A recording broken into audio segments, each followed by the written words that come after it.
students. So resuming the yesterday's topic of oral hypoglycemic drugs, we had taken certain points. So we had completed the oral hypoglycemic drugs in which we had sulfonylureas and biguanides. Then you have hyperglycemic agents. In this group also, as I have just displayed in the PPT, the biguanides, metformin we have already done, alpha-glucosidase inhibitors we have already completed, and thiazolidinediones also we have done. So what I want is now that we should continue with the topic which is remaining, and we will go to the incretin mimetics, which is going to be the topic, new drug which we are going to be using now or studying now. So we will come quickly to that slide.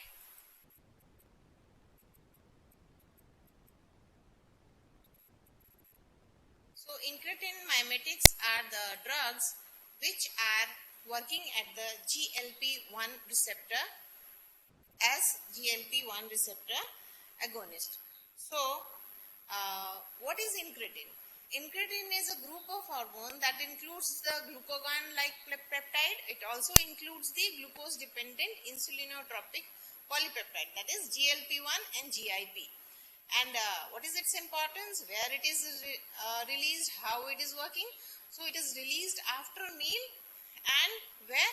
From the upper and the lower bowel. So your GIT, in the GIT, when we are taking our food, after that it is released, and what it does, it acts upon the release of the glucose, and it increases the glucose-dependent insulin secretion during nutrient absorption from GIT. That is, when you have taken your food is getting absorbed, the nutrients which is getting absorbed.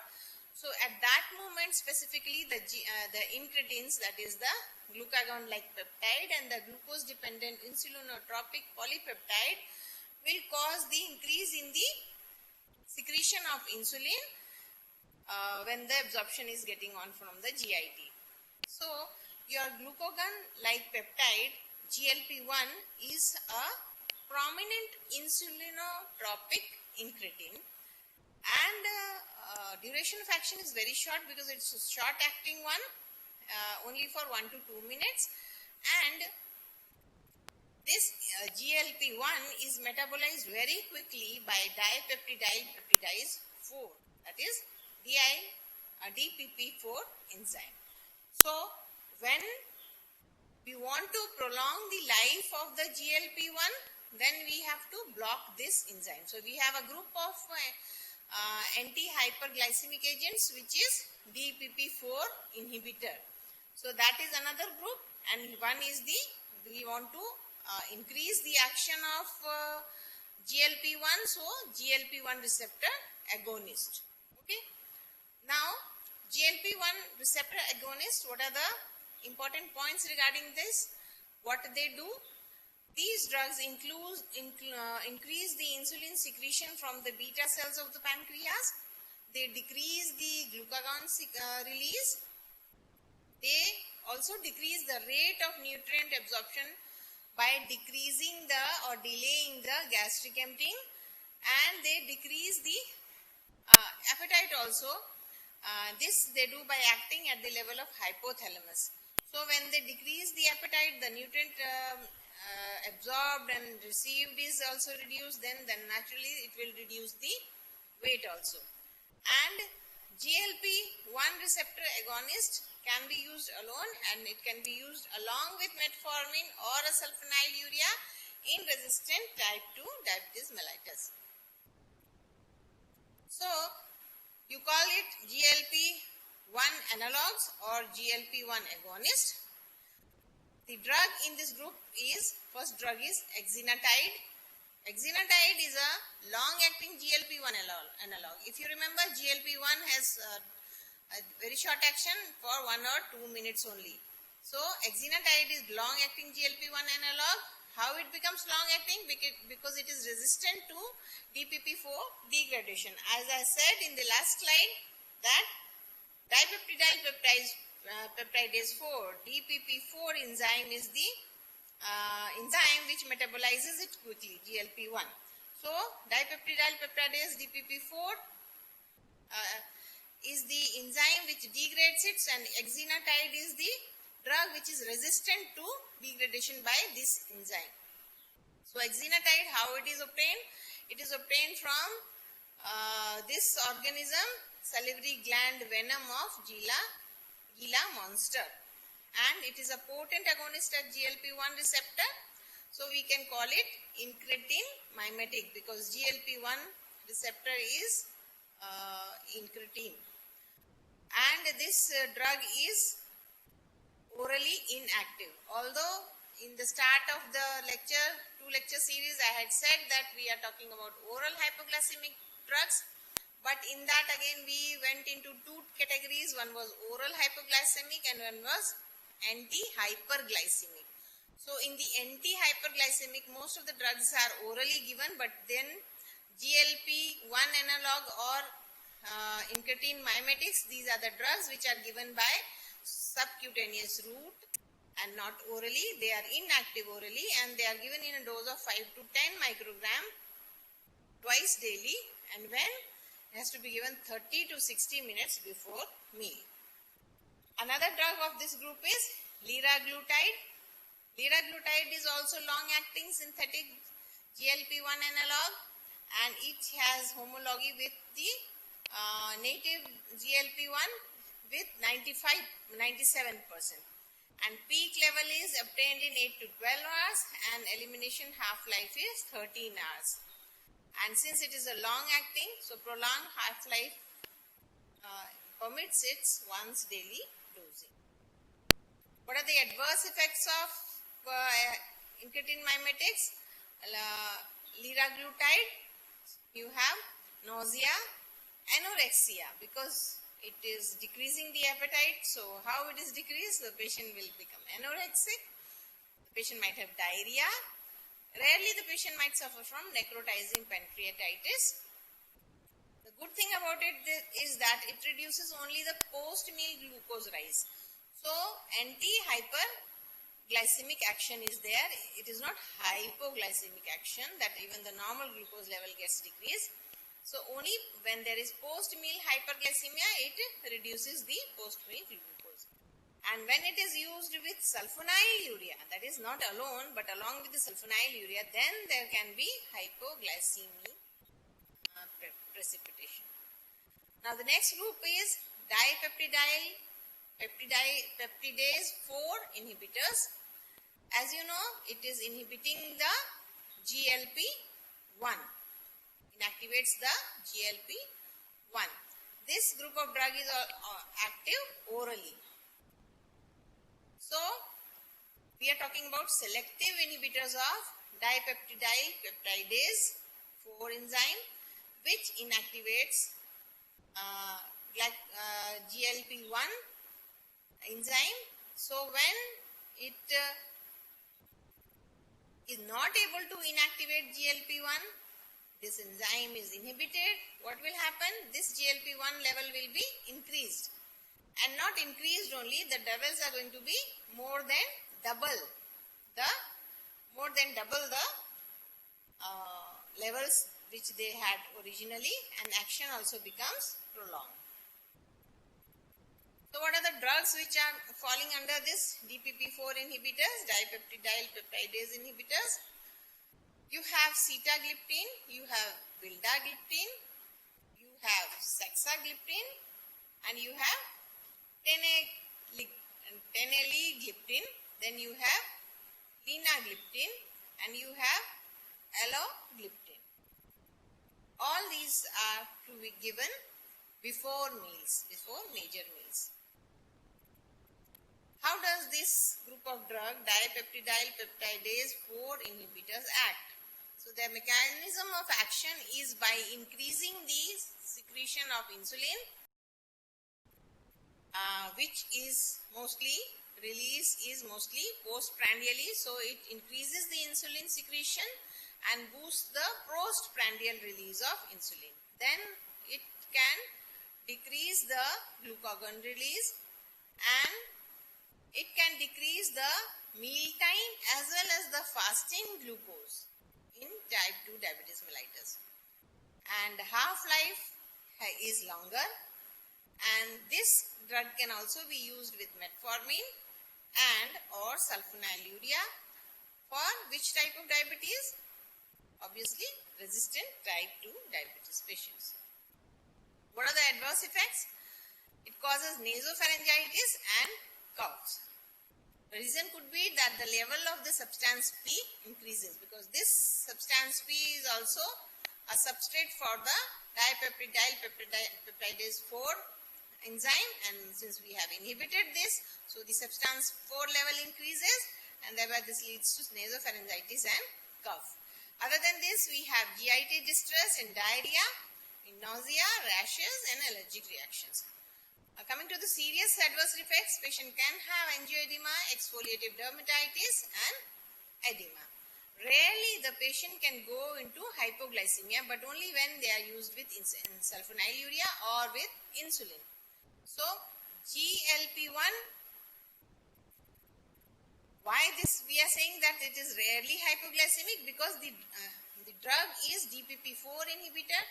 DPP-4 inhibitor will cause increase in the GLP-1 enzyme, and GLP-1 enzyme evokes very little plasma insulin release at normal plasma glucose level. So thereby hypoglycemia is going to be prevented. Coming to the individual drugs, sitagliptin. This is the first dipeptidyl peptidase 4 inhibitor introduced in 2006. The mechanism of action is competitive and selective. This is orally given, well absorbed, and the oral dose is 100 mg. Bioavailability is 85%. Half-life is 12 hours, and peak plasma concentration reaches in 1 to 4 hours. Regarding metabolism, it is not metabolized. Little metabolism is there, mostly excreted unchanged, where in the urine. So decrease in dose is needed in case of renal diseases and not in case of hepatic disease. So the glycosylated hemoglobin concentration HbA1c is going to be decreased, and it is equivalent almost to the level achieved by the metformin. And further decrease other than by the use of sitagliptin by 0.5 to 1.2% will be there when it is added to pioglitazone or sulfonylurea or insulin with or without metformin. That is when DPP-4 inhibitor sitagliptin is used on its own, it will decrease the glycosylated hemoglobin, but that glycosylated hemoglobin decrease will be further decreased by 0.5 to 1.2%. That is when it is added to the pioglitazone, sulfonylurea, insulin with or without metformin. So this is the mechanism shown here. You have ingested the food, there is GIT tract, then release of active incretins, that is GLP-1 and GIP, and so these enzymes will stimulate the beta cells, alpha cells, and there will be glucose dependent increase in insulin derived by GLP-1 and GIP, increased glucose uptake by the peripheral tissue, and this uptake will lead to decrease in the blood glucose in fasting and postprandial state. So when we are giving sitagliptin, so sitagliptin is DPP-4 inhibitor, it will cause inhibition of DPP-4 enzyme, which will lead to increase in the GLP-1 and GIP. So this is cause sitagliptin, the DPP-4 enzyme is actually causing inactivation of the GLP-1 and inactivation of the GIP. So when we are inhibiting this, then glucose dependent decrease in the glucagon will also be there. So what will happen that this whole process will take place again, because the life of the inactive GLP-1 and GIP, they are going to be increased. So incretin hormone GLP-1 and GIP released by intestine throughout the day, and level increases in response to a meal, and concentration of the active intact hormones are increased by the sitagliptin. They increase and prolong the action of these hormones. What are the adverse effects of sitagliptin? Their successful therapy, sitagliptin therapy, requires that there is adequate level of GLP-1. If GLP level is 1 is there, then only the inhibition of DPP-4 will matter, because if there is no secretion of GLP-1, even if you inhibit the DPP-4, there won't be any benefit because it is the GLP-1 prolonged life which is bringing the result. So, this adequate level of GLP is not feasible in a patient of diabetes who is on a strict carbohydrate free diet, because when GLP-1 and GIP are released only when the patient is having his meal and the meal is reaching the GIT, upper and lower, and then it gets released. So, if the patient is on strict carbohydrate free diet, so it will not lead to release of GLP-1. So, DPP-4 inhibition will not act there. So, the DPP-4 metabolizes several peptides other than GLP-1. So, substance P, GHRH and neuropeptide Y. GHRH is growth hormone releasing hormone.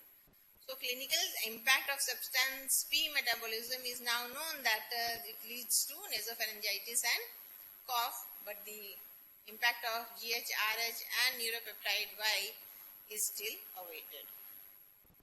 Then we come to the next drug, vildagliptin. Vildagliptin is a longer acting drug because it is covalently bound to the DPP-4 enzyme, and this complex of DPP-4 enzyme bound with vildagliptin dissociates very slowly. So there is persistent DPP-4 inhibition. So even when after the free drug is cleared from the circulation, the attached drug is already there still, which is dissociating very slowly. So the duration of action becomes long, 12 to 24 hours, despite short plasma T half-life, which is of 2 to 4 hours. The drug causes hepatic elimination. 20 to 25% is excreted unchanged in the urine. So, dose is decreased in moderately severe hepatic and kidney disease. So, continuing with the vildagliptin, this is less selective than sitagliptin for DPP-4 inhibition. It also inhibits the DPP-8 and DPP-9 as well. But the significance of these inhibition is not known. Drug is hepatotoxic. Twice daily dosing might be needed, though single dose suffices when combined with other hypoglycemic drug. Next dose in this group is DPP-4 inhibitors is saxagliptin. This is like vildagliptin only, again covalently bound to the DPP-4 enzyme, acts for 24 hours despite plasma T half-life of 2 to 4 hours. It can be added to metformin or sulfonylurea or pioglitazone and decreases the glycosylated hemoglobin A1C, and this decrease is almost equivalent to sitagliptin and vildagliptin, and metabolism is by liver CYP3A4 metabolites and generates active metabolite with TF of 3 to 7 hours. So on its own it is long acting, and it has got a active metabolite also which acts for 3 to 7 hours, and since this drug is getting metabolized by the so it can have interaction with the other inhibitors, drugs which are inhibiting the CYP3A4. If the CYP3A4 is inhibited, the metabolism will be delayed, and the life can become half-life can become much more longer and might produce the side effect. Then the last drug in this group is teneligliptin. This is a new DPP-4 inhibitor. This was developed in Japan. It has a long-lasting action, more than 24 hours, and it is anti-glycemic effect. Drug is to be given single morning dose, and in that dose it suppresses the postprandial hyperglycemia at all 3 meals of the day, and in the therapeutic effect it can be given as more as well as combination with metformin, sulfonylurea or a thiazolidinediones. This is comparable to other gliptins. Metabolites are excreted both by liver and kidney. No dose reduction is required in case of renal impairment, and patient who have QT prolongation, then caution has to be exercised. Next group is the amylin mimetic drug. In the previous slides, we have seen that the amylin also helps in the insulinomimetic surge of after postprandial hyperglycemia. So, what is amylin? Amylin is a neuroendocrine peptide, and this neuroendocrine peptide amylin is co-secreted with insulin from the pancreatic B cell. So, amylin is a G protein coupled receptor, and this amylin inhibits the glucagon secretion. Since it is co-secreted with insulin from the pancreatic beta cell, so inhibits the glucagon secretion, and in spite of inhibiting the glucagon secretion, it delays the gastric emptying as well, suppresses the appetite as well, and it retards the glucose absorption. As well as it promotes the satiety. So when it retards the glucose absorption, suppresses appetite, delays emptying, all these are leading to the hypoglycemic effect. The drug of this group, amylin mimetic drug, is the pramlintide. Pramlintide is a modified amylin peptide. This acts as agonist at the amylin receptor, which is a synthetic analog, and again amylin mimetic drug, this pramlintide is also given before meal but not orally, given by subcutaneous injectable route, and what it will do is it will attenuate the postprandial glycemia. It exerts the centrally mediated anorectic action.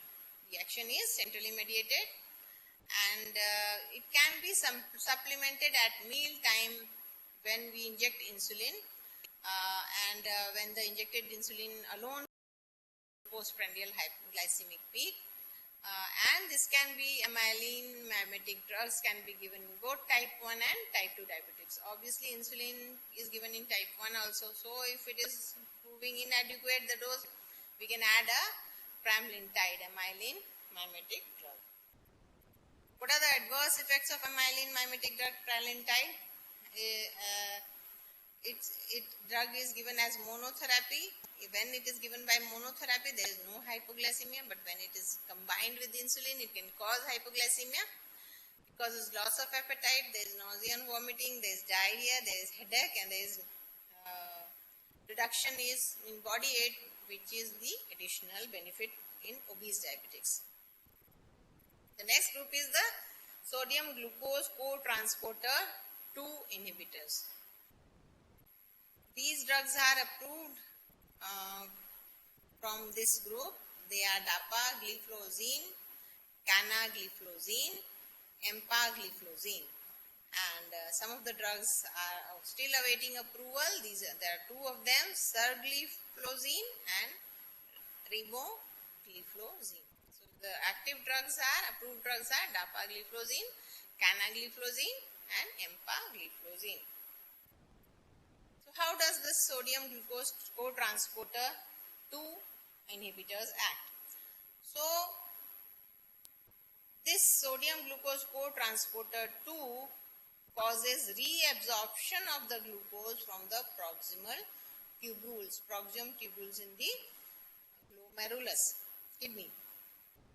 Kidney is continuously filtering glucose through the glomerulus, and this sodium glucose cotransporter 2 is presently exclusively distributed on proximal tubule, where it causes reabsorption of glucose from the proximal tubule.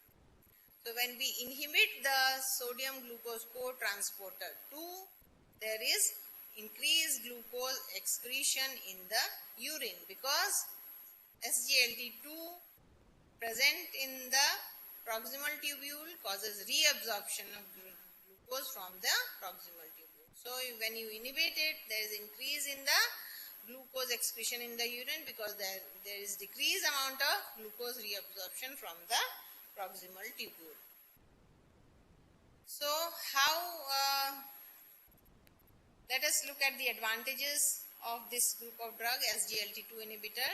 It has got greater efficacy in diabetic kidney, because kidney of the diabetics have increased load of glucose, and when it keeps on absorbing much of the glucose, then there will be hyperglycemia. So we don't let, by use of this group of drug SGLT2 inhibitor, we don't let the glucose be reabsorbed. So excrete excess glucose from the blood. So what are the advantages when it causes excess excretion of glucose from blood? It causes weight loss, and there is no hypoglycemia because it is not lowering the blood glucose level. It is only excreting those excess glucose which is getting filtered at the glomerulus from the blood, and it is not even inducing the insulin secretion. So excess glucose, when it gets excreted, then there is improving in the insulin resistance, then which leads to depleting toxic level of glucose and beneficial effects in patients of diabetes mellitus with hypertension, because when the excretion of glucose from the blood is increased, then along with that water also gets excreted. So diuretic action is there. So in hypertensive diabetics, there will be lowering of the blood pressure also. What are the disadvantages of SGLT2 inhibitors? The disadvantages are because of the polyuria. The frequency of the urine increases. There is glycosuria, so there would be more thirst, that is polydipsia. The patient will be compelled to drink more water, and since there is increase in the presence of glucose in the urine, there is presence of glycosuria, so there is increased risk of urinary bacterial and fungal infection, and there is increased risk of sodium loss also, as the sodium glucose transporter is inhibited. There are another category of drugs which come under the heading of new oral drugs for diabetes mellitus, under which there are three headings: dopamine receptor agonist bromocriptine, bile acid sequestrant resin polycevalam, and DOL PPAR alpha and PPAR gamma receptor agonist. We can say PPAR is peroxisome proliferator activated receptor. In short, it is called PPAR. It is of two types, alpha and gamma. So there are two drugs, aliglitazar and saroglitazar. Now aliglitazar has got equal affinity at the peroxisome proliferator activated receptor alpha as well as the gamma, and same is for the saroglitazar. Coming to the dopamine receptor agonist bromocriptine, the mechanism of action of bromocriptine is not completely understood, but animal studies have suggested that it suppresses the hepatic glucose production by a dopamine-induced modulation of hepatic hypothalamic circulatory, and has no direct effect on the insulin secretion or insulin sensitivity in peripheral tissues. So there is a central way of action by virtue of animal studies. This drug is to be administered daily within 2 hours of waking up, and what it does is it decreases the glycosylated hemoglobin A1C levels by less than or almost equal to 0.5% in poorly controlled diabetic patients who are treated with the diet alone or one or the other anti-diabetic oral drugs. So the patient is already being treated with diet control and some of the anti-diabetic oral drugs. In them, this bromocriptine is to be used as add-on therapy, given within 2 hours of waking up, and per se causes decrease in the glycosylated hemoglobin 1AC. Bromocriptine is not having any effect on the weight. It is either weight neutral or may in some cases cause modest gain, which could be 1 or 2 kgs in first 6 months of therapy. May cause nausea, dizziness, headache and vomiting.